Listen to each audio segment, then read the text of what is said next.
Okay, I want you to think of the largest annual offshore race in the world. Got it?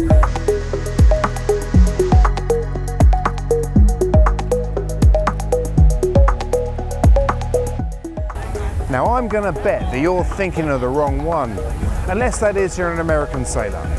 But if you're not, here's a clue. It's older than the Super Bowl and the formation of the NBA. How's that?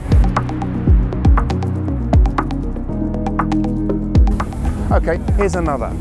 For most teams it takes around 2 to 3 days and it's on fresh water.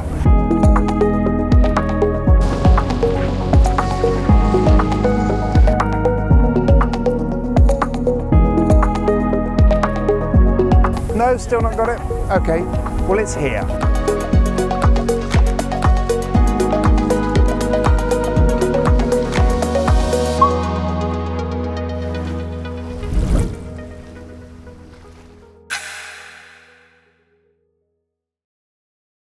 Whenever I come to a big city in the States, I'm always struck by the size and scale of the architecture in a country that's only 250 years old. Back on the other side of the pond, there are buildings that are barely out of their wrapper by comparison. But this year, America is quite rightly celebrating its birthday. The funny thing is that when it comes to established sailing events, there are things over here that definitely compete on the world stage. The America's Cup is a perfect example. Less well known is an offshore race that is well over 100 years old, but it's the largest annual offshore race in the world. And if you had to guess where it is, you probably wouldn't pick an American city that has no sea, because Chicago is on a lake, albeit a very big one. On the other hand, those that do the annual Chicago Mackinac race are often long-term devotees. To do 10 is nothing. Many have done 20, 30, 40 or even 50 races. And when you get to 25, you become a goat, officially. More of that later. But it's not just a race for Chicago boats. Many have travelled hundreds and in some cases thousands of miles with their boats to do the race. Some have trucked 50-footers here. Others have come through the complex network of waterways and interconnected lakes. So the weird thing is that it's the largest annual offshore race in a very inaccessible part of the country. The biggest boat is over 100 foot long and the smallest that's allowed is 26 foot. There are full crews, short-handed teams, amateurs, pros and everything in between. So the message is that this is a big popular race that very few people outside have ever heard of. It's a race that raises all kinds of questions and delivers all kinds of challenges. And that's before we even talk about the complex weather. So the bottom line is, it's probably the biggest offshore race that you've never heard of. And that's why I've come here, to find out more about the Chicago Mac.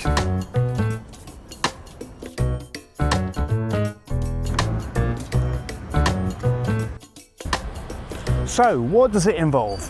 Well, the race is a 333-mile point-to-point offshore race from Chicago to the island of Mackinac.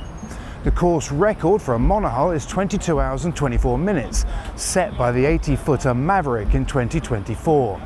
For a multi-hull, it's 18 hours and 50 minutes, set by Steve Fawcett's crew aboard the 60-foot Cat Stars and Stripes. But for most people, the race will take around 2 to 3 days. This year will be the 117th time it has been run, and it attracts around 260 boats, with its biggest entry being a fleet of 434. At which point you might say, hang on a minute, the Fastnet race is bigger than this, and it is, but it isn't run every year. The first thing you notice when you walk the dock, especially if you're more used to European events, is how different this fleet looks. The boats that really caught my eye, and I keep looking at, and there's a few of them down there on the dock, are the Santa Cruz 70s. I haven't seen one of those for many years, and there's about 5 or 6 of them doing this race. They're super sleek, and again, if you're thinking, what the hell's he talking about? Well, one, you must be half my age, because anybody my age will know what they were, because back in the day, they were the downwind flying machines, or the monohull flying machines of their era. And then there's the TP-52s, or GL-52s as they're known out here. These are the hot ships. and they attract some of the world's best sailors. But even for some of them, this race is a whole new experience. Now, I thought, having never been here before, don't know anybody, but you only have to walk the docks for about 10 minutes and you bump into someone that you know.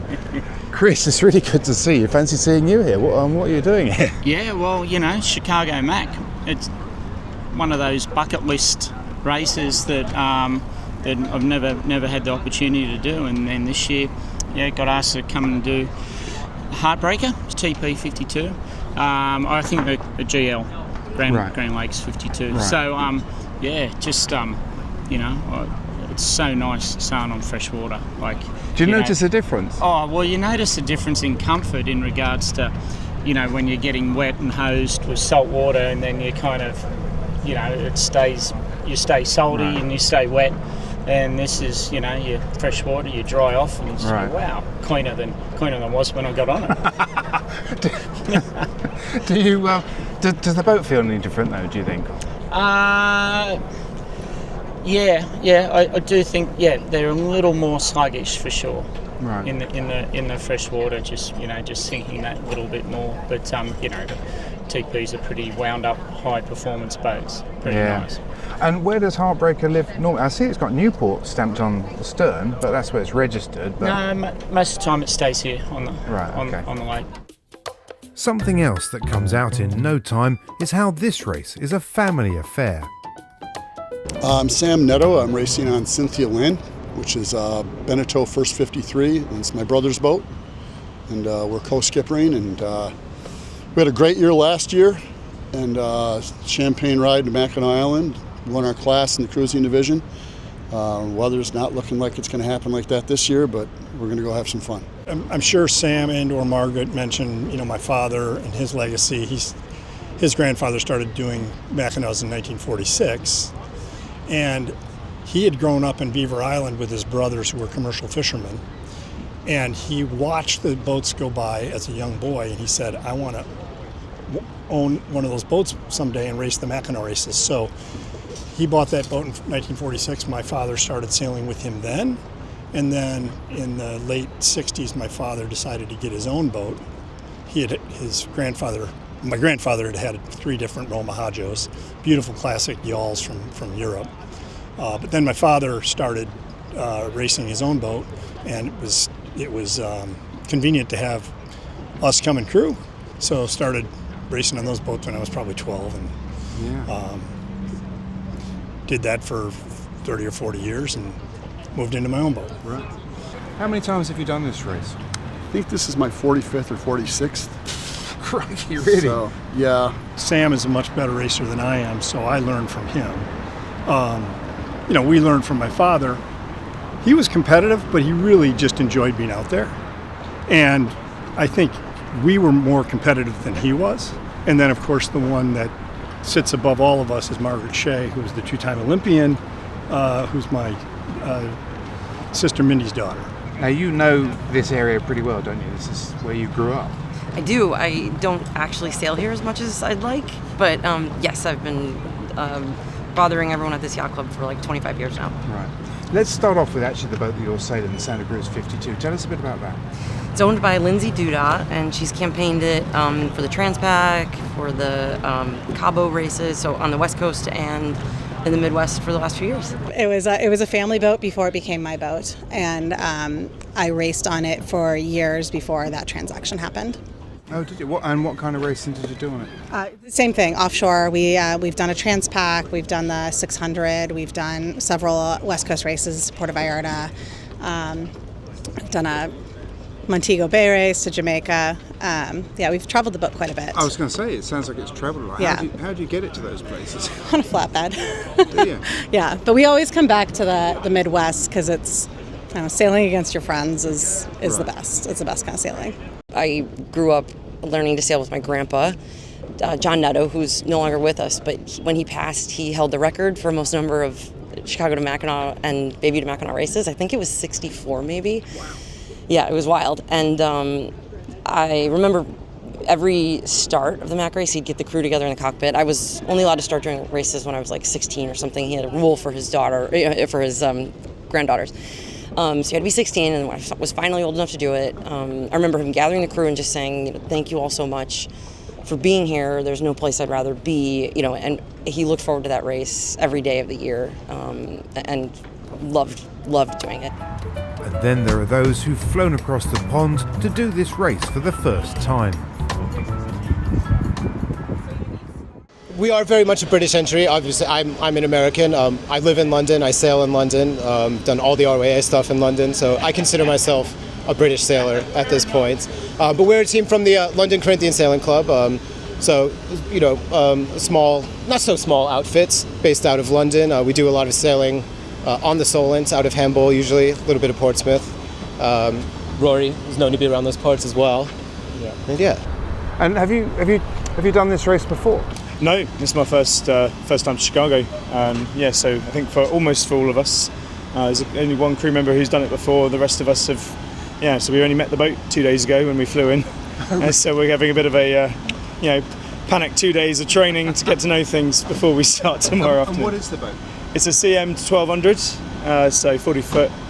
But yeah, a lot of us haven't sailed together fully. The crew have done some training. They did the Rorke Mythe of Malum as a kind of precursor to this. I wasn't on that crew, but now we've got running backstays and enormous overlapping genoas, which we're not quite used to in the Solent. So that's all a bit of a baptism of fire for us. And so what made you all decide to do this race then, if it's the first for you all? Well, I think it was a dream of Matt's, and then we have John, who has done this, I think 8 times with his father. He's from Chicago, and then for the rest of us, it seemed like a really good adventure. So I think we all decided that we like offshore racing, and why not come and try offshore racing somewhere totally different. So what would be the top tip for the newcomers? Pack warm clothes. Oh, really? Yeah, I think people get really hot here. surprised. It gets so cold at night, especially in the middle of the lake. Really? Yeah. Wow. Yeah. I mean, like hats, boots, like gloves, everything. It's freezing. Yeah. Oh, I've gone off it already. And someone who knows this well is race chair and competitor Kevin Foote. For him, the start of the race is a welcome change of gear as he steps aboard his own boat, Scarlet Begonias, that do 4:36. How long do you spend putting this together? I know you're with a team, but how long do you spend on it? We'll start in August for a race in July. It takes a solid year to put it together. Yeah. And it does feel very much like this is the big gig of the season, isn't it? 100%. I mean, we had 252 boats, almost 2,100 sailors. It takes a lot to get this organized. And it doesn't really work if people don't treat it like it's important to them. Right. We can treat it on the committee, we can treat it at the club like it's super important to us, but people have to feel like it's important to them, and they definitely do. They plan their summers around it. I mean, if you want to get married in July, you better think twice. You're going to have a lot of friends who are not going to show up. Right. And do you think it's, I mean, you've seen other events around the world and you've raced in other places. Do you think that it is fundamentally different? Is there something about this race, either because of where it is or because it's such an unusual place to hold an offshore race? Does it make it different in some ways? It is different. I think the fact that this sailing here in Chicago is so accessible, so tight, and so close that, you know, you get to start with the skyline, which you don't get everywhere.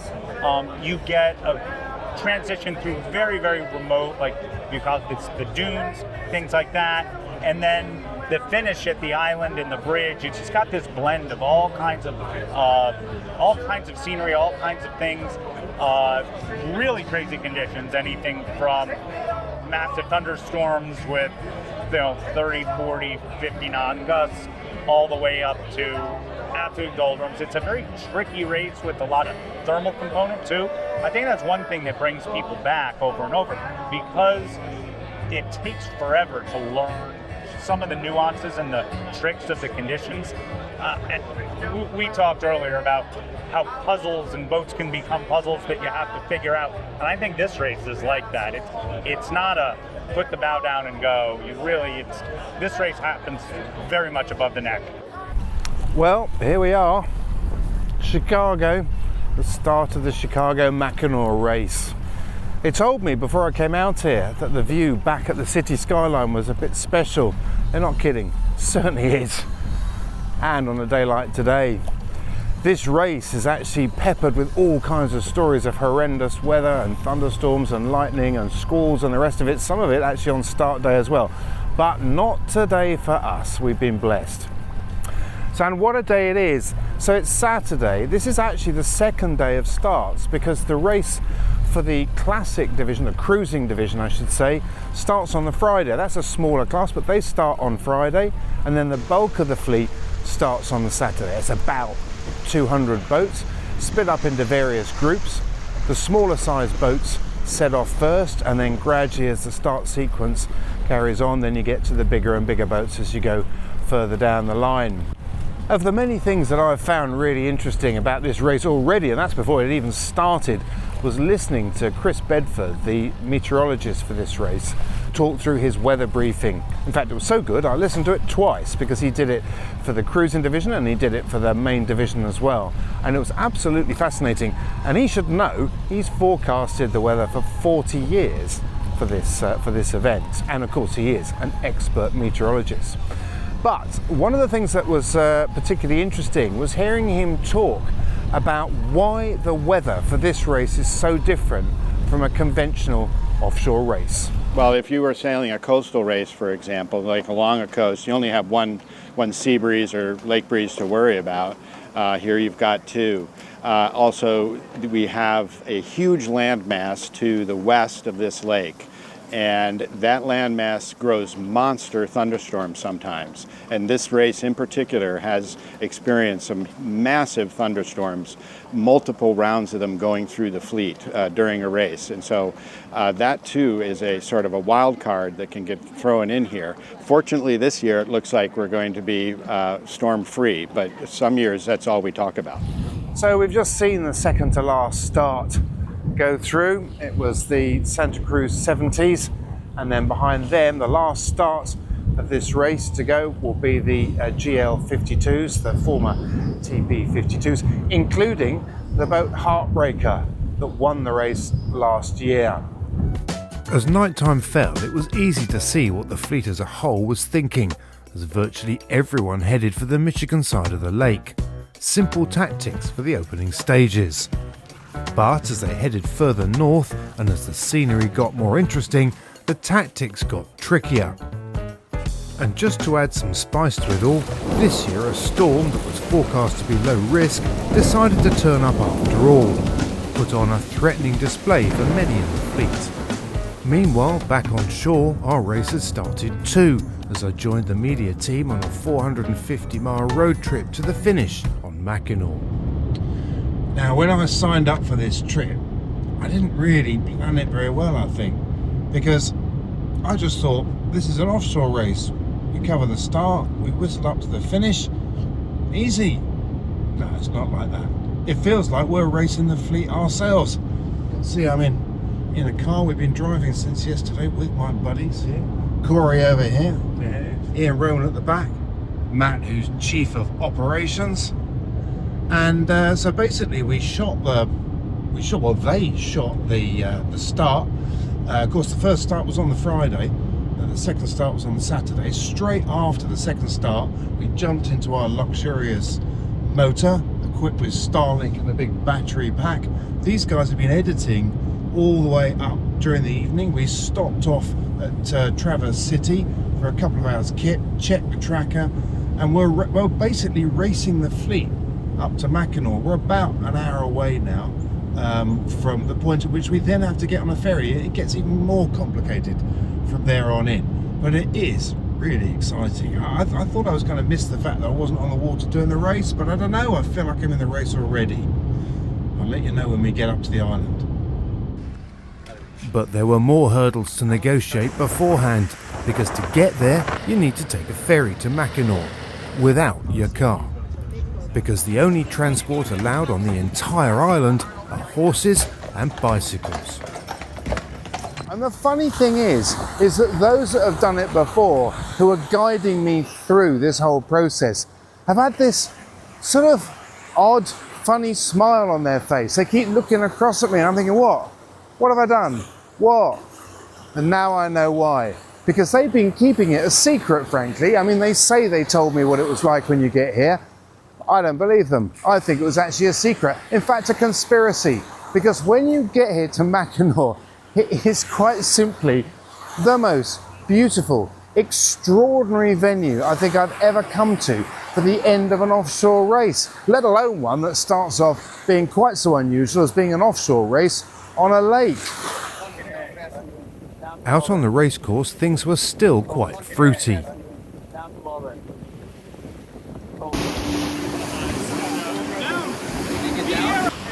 At first, the building conditions were exciting, a chance for those that were up for it to put their foot to the floor. But after the initial excitement, as the breeze continued to build, for some, the sleigh ride ended badly. Way back! Way back! Way back! Way back! Way back! Way back! Everybody want to get that hack on deck. And clears. Others were still handling weather that came with a spectacular light show. No, we need to stay here. By now, crews were starting to feel the mental and physical pressure, at the same time as a couple of key decisions needed to be made. Among them, whether to go inside or outside the islands. Usually, inside pays, but not always. Then, just as the finish comes into view, the last stretch can prove to be the hardest. As the fleet passes under the famous 5-mile-long Mackinac Bridge that connects Michigan's upper and lower peninsulas, the breeze frequently teases the fleet as the wind gods roll the dice across the final stretch. Peter Thornton's magnificent 104-foot classic ketch Whitehawk is frequently the first to cross the line. This year was their 5th in a row. We're the only wooden boat in the race, but first to finish is great. It's a great accomplishment. The same crew every year. They're great guys. They come back. They do this. What can I say? We have a great time. We have great food. Everybody contributes, except me, of course. This boat is the most fun. It's the most challenging. Is it? Yeah. And the crew is exceptional. We didn't get any water on the deck. Can you believe that? Didn't rain at all. It was almost a perfect race from our standpoint, with the exception of one screw up. And it was just, you could go left or right, and you decided to go left, and it probably was right. I'm 86. How many more of these I can keep doing? I don't know. Behind them, and as the sun set and the night took over, Chris Duhon's GL52 Mockingbird was the first racing division boat to cross the line. They had delivered an impressive performance in a very competitive class.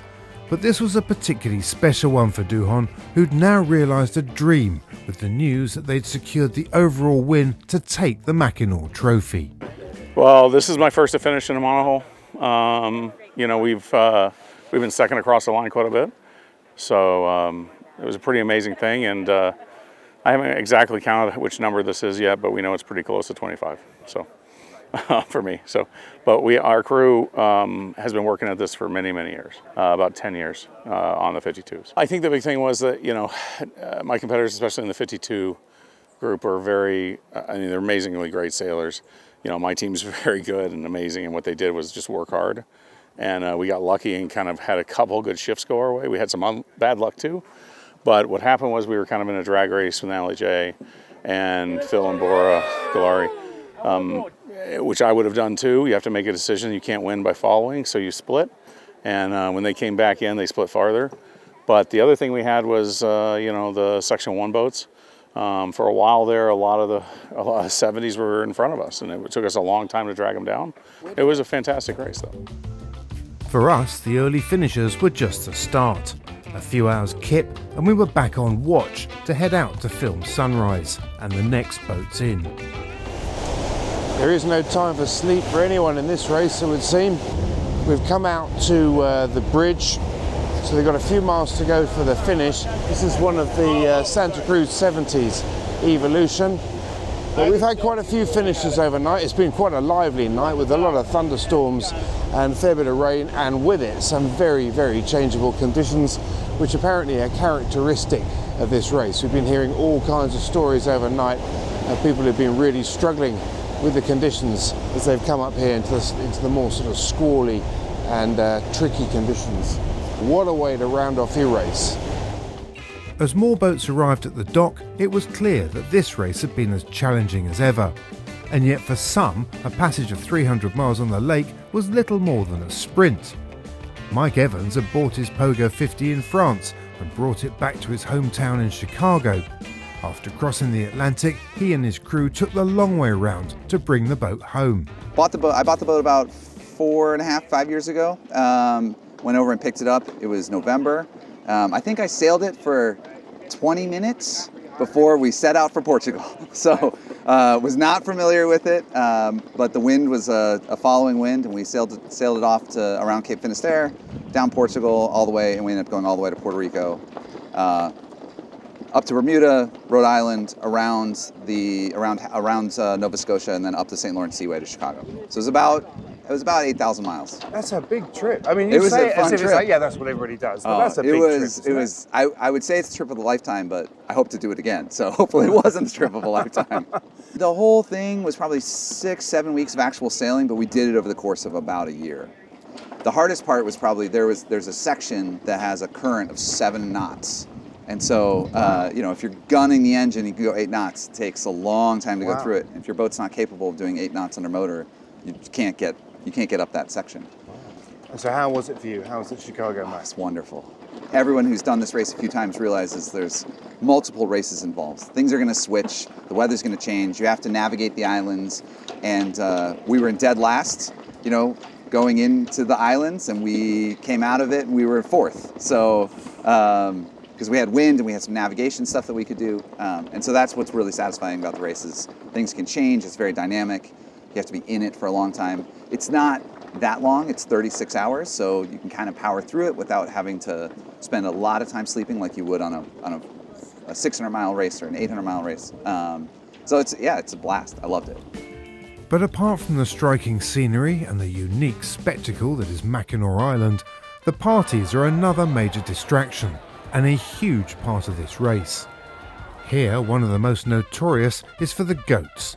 Anyone who's done 25 or more Mackinacs, and from the size of the guest list, being a goat is no longer exclusive. 52 times. 52 times. I mean, that's basically, you're a young man, so that's every year since you were a child. I was 15 when I did my first, in 1970. Really? Wow. And have you done every one since then? What's that? Have you done every one since then? No, I was on the America's Cup boat, Heart of America, and I missed that year. I missed the year that there was COVID, and there was one every year, I think it was solely North Americans. I was in San Francisco or something, so I've missed a few. Okay. So what is it that's so special about this? Well, I mean, there's so many people who've done, maybe not 50, but have done a hell of a lot of races. Well, it's funny because Stu Johnstone from J-Boats sailed, I grew up with him, and he sailed with me and he sails this a lot, and he thinks this is the best medium, long distance race there is because you can't get apart. Because in Bermuda, you can spread. In the Transpac, you can spread. You can be 1,000 miles away from each other. Well, that's a race, but it's different. And this race, you bounce like a pinball off the walls. And then you get, so you got 180 miles, you get up into the Manitous, then you've got to jig, jag, and jog. And so it makes it a very challenging race. And you're going north. And that makes a big difference because you're going north, you're going through weather systems. If you're going east-west, you're in the same weather system, move the same way, because that's what highs and lows do. Right. So it's a challenge. I mean, I'm hearing this again and again from people that those that are doing it for the first time and those that have done it a lot, they're saying it's the weather that's the key thing because it's changing so fast all the time. You're going 300 miles north in the Midwest.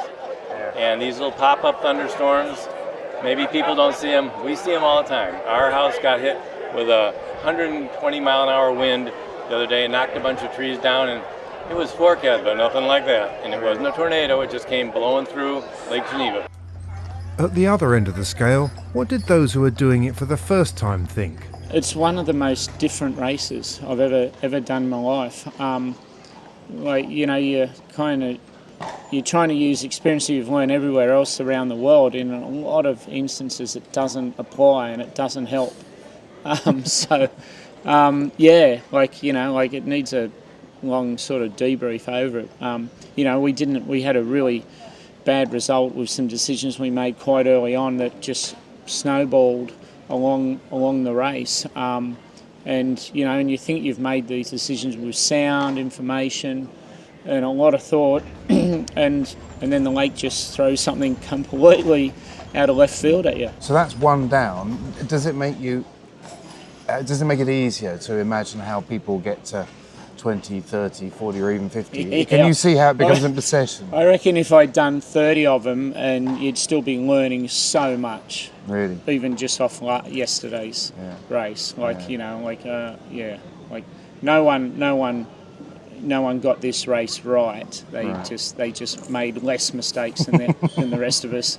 It was the longest 2-day race I've ever done. It had so many parts to it and quite a lot of unforeseeable weather. Really? Cracking thunderstorm lightning last night. The most amazing sky I have seen outside of a fiery Mediterranean, I think. And we had squalls. The wind did a whole 720. It was a big night. It was a big night. We expected big things from the race, but I think it probably over-delivered. How's that? It was great. It had a bit of everything. And I think we got lulled into a false sense of security after the first day, and then last night really reminded us why this is such a great event and why people come back and do it, time after time after time. I think it's the rapid weather changes that really keep you on your toes, because I think when you're sailing in the Channel, and Rory, correct me if you think differently, but I think you have more visibility on what weather's coming, and you don't get the squalls that with the wind speed picking up at quite the same rate very often, where here it seems to be something that happens, every race, I don't know, frequently. And the sea state picks up really quickly too. I think that's the other thing. It's actually, I kind of came out here being like, oh, that's one for the bucket list. Yeah. It's like, no, I have unfinished business. Stepping ashore in Mackinac also marked an instant change of gear for race chair Kevin Foote. It was great. It was great. It was like 10 different races all in one race, constantly changing mode, changing phase, trying to stay one step ahead of what Mother Nature was throwing at us, which is not really possible, but it was a great time. It was a great time. And it got breezy at one point. Everybody's talking about that. How hard did you get hit? So I think the biggest puff we ever saw was a little over 35. So not that bad, but there was a straightforward portion where we had a sustained 25 to 30, just kind of sitting there. It was shortly after some thunderstorms came through and it just hung, but it was behind us, so it was a great downwind run. Yeah, it's been really interesting being here and watching the finishers, because in the course of 24 hours, the breeze is up and down and up and down. And to someone who's never been here before, there doesn't seem to be any logic to it, to me. And yet you talk to the sailors and it doesn't seem to be any logic to them either. And I think it says a lot about sailors, it says a lot about Mac sailors, that we're constantly trying to chase after this thing that we'll never figure out and never understand, right? Yeah. Chasing after, there's breeze on, there's no breeze, it's here, it's there, it's constantly shifting. It's one of the great things about this race, that it's whatever conditions you're in, they don't last for very long. How do you think the 117th edition of this race will be remembered? Is there something that makes it stand out, do you think? It's funny, I think this race will be remembered as encapsulating so many other races we've had all in one race. Like I said, we had every condition, and I'm sure I'm cursing myself for next year, there'll be something that we haven't seen before. We had every condition that you typically have in this race, but you usually have maybe 2 or 3 of those phases. If there are 15 of those phases, we had them all this year. So this will be remembered as sort of the sampler platter race, if you can put it that way. I've been wanting to see this race for years, and what I've now discovered is that this is more than just a race. In fact, it's more than just one thing. For those that do it, it's the central feature of the season, the big one, the focal point. It's a family affair, a tradition, and for many, an obsession. It's tactical, exhausting, stressful, and completely different to conventional offshore sailing on the sea. It's had its dark days too. Since 2011, there have been 3 race-related fatalities, a tragic fact that still weighs heavily on this community. But above all else, the race is special, very special. This is not a race in which teams simply cross the line and head for home.